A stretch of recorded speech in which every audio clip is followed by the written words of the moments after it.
Hello everyone, this side Shivani. आज हम PMLA का लास्ट टॉपिक करेंगे, राइट? तो अभी तक हम एजुकेशन पीएमएलए की जो डेफिनेशंस हैं वो सारी चीज़ें कर चुके हैं और अब ये सिर्फ मिसलेनियस पार्ट है, ठीक है? बट ये इक्वली इम्पॉर्टेंट है। ऑल्सो अगर अब तक मेरा चैनल सब्सक्राइब नहीं करा है तो चैनल सब्सक्राइब कर लो और बेल आइकन प्रेस कर लो ताकि जो है नोटिफिकेशन आ जाए, राइट? नाउ ऑफेंस जो है, अब जो है पीएमएलए का जब हमने पढ़ लिया था सारा का सारा कि पहले एडजुडिकेटिंग, फिर appellate tribunal, special court, high court यहाँ जाता है, then offence under this act. ठीक है, तो जो भी ऑफेंस होते हैं, जो अब अगर हमारा ऑफेंस प्रूव हो गया तो वो क्या है, cognizable and non bailable, right? तो वो क्या है, cognizable and non bailable. Cognizable का मतलब क्या है, that is officer authorised under this act, जो भी ऑफिसर होगा, are empowered to arrest an accuse without warrant, तो उन्हें वारंट की जरूरत नहीं है और किसी को अक्यूज को अरेस्ट करने के लिए, राइट? और नॉन बेलेबल ऑफेंस क्या होगा कि मतलब बेल नहीं मिलेगी। Now condition for release of accuse on bail, अगर बेल पे हमें किसी को एक्यूज को रिलीज करना है तो उसके लिए क्या कंडीशन होगी? First, opportunity to public officer to oppose bail application, तो कंडीशन क्या क्या होगी अगर अक्यूज को बेल पे रिलीज करना है तो अपॉर्चुनिटी दी जाएगी पब्लिक ऑफिसर को, मतलब जो ऑपोजिट होगा, टू अपोज बेल एप्लीकेशन, कि वो बेल को अपोज करे, राइट? कि अगर जो ऑपोजिट जो लॉयर है वो जो है प्रोसीड करेगा अगेंस्ट कि इसको बेल ना मिले। Now satisfaction of court, reasonable ground to believe that he is not guilty, या फिर वो गिल्टी ना हो, ठीक है? दूसरा, satisfaction of court not likely to commit any offence, और कोर्ट सेटिस्फाई है कि आगे कोई ऑफेंस नहीं करेगा रीजनेबल ग्राउंड पे, और हम ऑलरेडी एक अपॉर्चुनिटी दे चुके हैं जो है पब्लिक ऑफिसर को to oppose the bail application. ना, ये तो हो गया जर्नल केस कि हम बेल जो है रिलीज करेंगे कंडीशन। अब रिलीज ऑन बेल, अब हम ये तीन कंडीशंस नहीं चेक करेंगे, लेकिन ये स्पेशल केसेस में है कि अगर एज जो है वो लेस देन 16 इयर्स है, माइनर है, राइट? या फिर वुमेन है, या फिर सिक है, और सिक और इन्फर्म, या फिर अनसाउंड माइंड है, और accused either on his own और अलोंग द अदर को accused is of money laundering, जो है वो जो एक्यूज वो है लेस देन 1 करोड़ का है, तो अक्यूज जो एक्यूज है वो लेस देन 1 करोड़ का जो है सम है, जो हमने एक्यूज कर रखा है उसको टोटल, ठीक है? तो 16 year, less than 16 year, women, sick, infirm and accuse जो है वो लेस देन 1 CR का, right? Now, cognizance of offense by court. Cognizance means कि you can arrest the person without warrant. So only if a written complaint is made of, written complaint made by किससे by क्या होगी, director, या तो director एक written में complaint दे दे, ठीक है? या फिर एनी ऑफिसर ऑफ सीजी और एसजी ऑथराइज्ड बाय सीजी, या कोई भी ऑफिसर जो है सीजी और सेंट्रल गवर्नमेंट और स्टेट गवर्नमेंट का जिसको ऑथराइज करा हो सेंट्रल गवर्नमेंट में। Investigation by police officer only if he is specifically authorized by CG, और पुलिस ऑफिसर कब इन्वेस्टिगेट कर सकता है, जब सीजी ने ऑथराइज करा हो, right? Reciprocal arrangement for assistance in certain cases. Assistance in certain cases का क्या मतलब है? रेसिप्रोकल अरेंजमेंट, इसमें क्या होता है? इसमें ये होता है कि अगर सपोज मनी लॉन्ड्रिंग जो हुई है वो दुबई में हुई है, तो मैं वहां की गवर्नमेंट या पुलिस के पास जाऊंगी, अथॉरिटीज के पास जाएगा यहाँ की इंडिया की अथॉरिटी, और वो उनसे कहेंगे कि हमें डाउट है कि मनी लॉन्ड्रिंग जो है दुबई में हुआ है, मतलब जो पैसा है वो इंडिया से दुबई में आया है, राइट? तो अब क्या होगा कि जितनी भी गवर्नमेंट्स है डिफरेंट डिफरेंट नेशन की, वो मनी लॉन्ड्रिंग को रोकने के लिए एक दूसरे को सपोर्ट करती है कि जो है वो सपोर्ट करती है, तो उसके लिए कॉन्ट्रैक्टिंग स्टेट, मतलब हमारा कॉन्ट्रैक्ट साइन होता है डिफरेंट गवर्नमेंट के साथ में, और अगर हमारा उनके साथ कॉन्ट्रैक्ट साइन हो रखा है तो वो जो दूसरे स्टेट के जो डिप्लोमेट्स और जो ऑफिसर्स हैं वो इंडियंस को जो है सपोर्ट करेंगे सर्च करने के लिए। तो ये वही है, reciprocal arrangement for assistance in certain matters. Contracting state के एनी कंट्री और प्लेस आउटसाइड इंडिया, इंडिया के बाहर, example Dubai, arrangement is made by CG with other country through treaty और अदरवाइज। तो treaty means kind of a contract, तो एक contract जो है ट्रीटी साइन हो रखा है, तो अरेंजमेंट जो है वो सेंट्रल गवर्नमेंट बनाती है with other countries. Now CG agreement with other country, CG agreement कर सकती है दूसरी कंट्री के साथ for exchange of information, example Swiss bank, ठीक है, और enforcing the provision of this act, और इस एक्ट के प्रोविजन को इन्फोर्स करने के लिए, right. Now prevention of any offence under this act,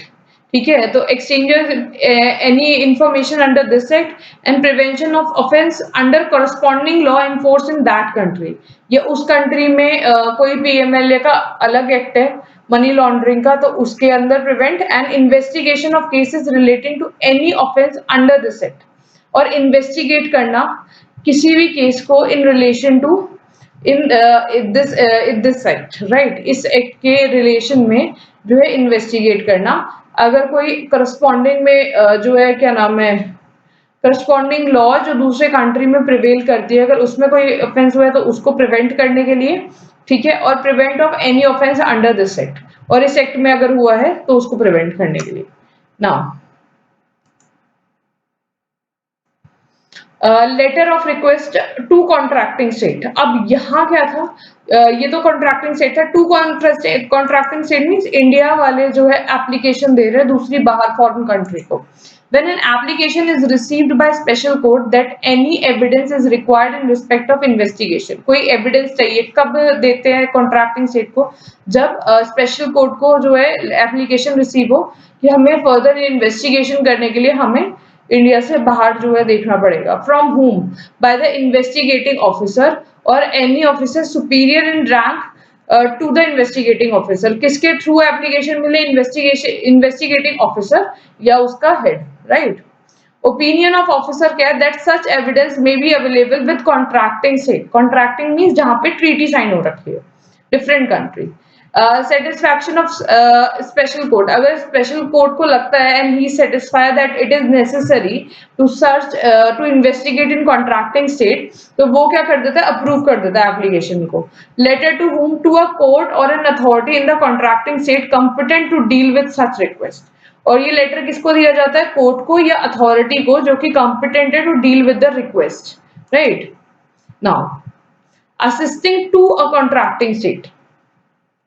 assisting, तो असिस्टेंस दे रहे हैं, तो क्या होगा कि कॉन्ट्रैक्टिंग स्टेट को हमारे इंडिया के अंदर इन्वेस्टिगेट करना है और हम उनको असिस्ट कर रहे हैं, right. Letter of request from contracting state, तो कॉन्ट्रैक्टिंग स्टेट भी जो है क्या देगा, लेटर देगा, रिसीव्ड बाय सीजी, जो कि सेंट्रल गवर्नमेंट को रिसीव होगा फ्रॉम कॉन्ट्रैक्टिंग स्टेट, और फॉर रिक्वेस्ट क्या है, इन्वेस्टिगेटेड टू एन ऑफेंस और प्रोसीडिंग अंडर दिस एक्ट, तो ऑफेंस और proceeding under this act, right. Now forward to CG, forward the request to, अब यहाँ पे सीजी को रिसीव हुआ request from the foreign state contracting state, तो now वो रिक्वेस्ट किसको देंगे, स्पेशल कोर्ट को या authority under this act as it think fit for execution of such request, या तो स्पेशल कोर्ट को जाएगी या अदर अथॉरिटी जो कि वो एज डीम फिट समझता है सीजी। फाइन और penalty, now recovery of fine and penalty, punishment for vexatious search, vexatious का मतलब होता है कि वेक्सेशियस सर्च इंक्लूड्स कि अगर आपको ऑलरेडी रीजंस पता है कि ये जो है गलत नहीं है, राइट, कि पर्सन कन्विक्टेड नहीं है कोई ऑफेंस, लेकिन आप फिर भी उसको परेशान करने के लिए सर्च कर रहे हो, तो उसके लिए क्या पनिशमेंट होगी, अथॉरिटी या officer without reason recording in a writing और सर्च करते हैं, तो without reason recording in a writing जो है अगर आपने सर्च करी है, राइट, तो जो है search any building or place or asset of any person, right, तो liable to convict the officer, officer को कितनी पेनल्टी है, 2 years की, और फाइन एक्सटेंडेड टू 50,000 और बोथ, ठीक है, तो मतलब फॉल्स या मैलिशियस इंफॉर्मेशन, मतलब ऑफिसर नोइंगली उसको फॉल्स इंफॉर्मेशन मिला, स्टिल किसी को परेशान करने के लिए वो सर्च कर रहा है, ठीक है, तो 2 years और फाइन एक्सटेंड टू 50,000 और बोथ, ठीक है। नाउ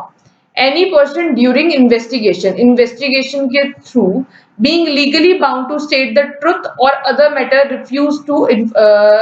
to information, ठीक है, तो वो उसको जो है लीगली बाउंड है कि वो सच बोलेगा, मैं जो भी बोलूंगा सच बोलूंगा, सच के सिवा कुछ नहीं बोलूंगा, दैट इज द थिंग कि वो लीगली बाउंड है। नाउ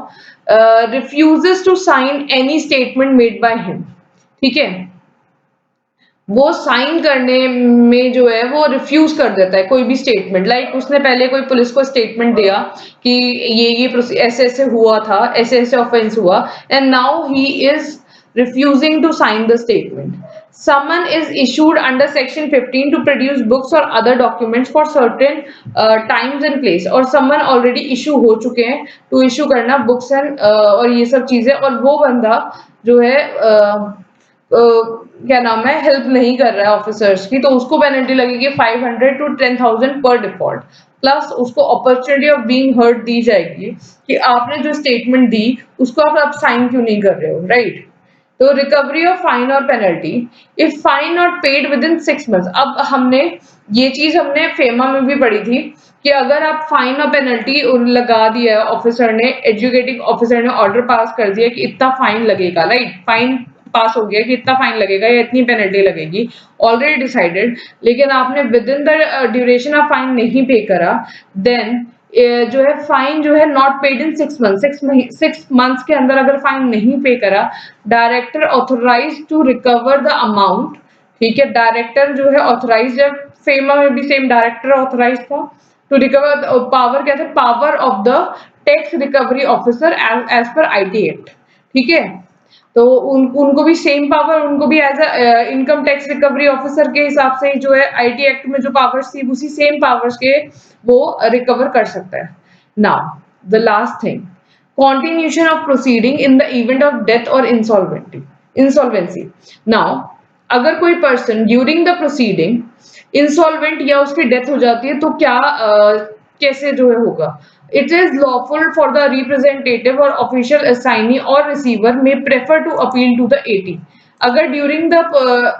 क्या नाम है कोर्स ऑफ अ प्रोसीडिंग अगर डेथ या इंसॉल्वेंसी हो जाती है, देन उनका रिप्रेजेंटेटिव, असाइनी और रिसीवर जो है वो क्या नाम है अपील फर्दर कर सकते हैं एपलेट ट्रिब्यूनल को। एटी पास जो है ऑर्डर करेगा, ठीक है, एटी ऑर्डर पास करेगा तो अब दो केसेस हो सकते हैं, या तो no appeal to high court, या तो हाई कोर्ट में एटी का ऑर्डर मान लेंगे और हाई कोर्ट में अपील नहीं करेंगे, या फिर prefer to appeal to high court. ठीक है, हाई कोर्ट में जो है प्रेफर करेंगे कि हाँ हम हाई कोर्ट में अपील करें। डाइट और इंसॉल्वेंट है तो उसमें लीगल रिप्रेजेंटेटिव, ऑफिशियल रिसीवर और ऑफिशियल असाइनी सेम जो है वो आगे भी फर्दर अपील कर सकते हैं। ठीक है, तो अभी हमारा पीएमएलए खत्म हो गया है और अब नेक्स्ट जो चैप्टर है वो सरफाइसी स्टार्ट होगा, राइट। ठीक है, थैंक यू।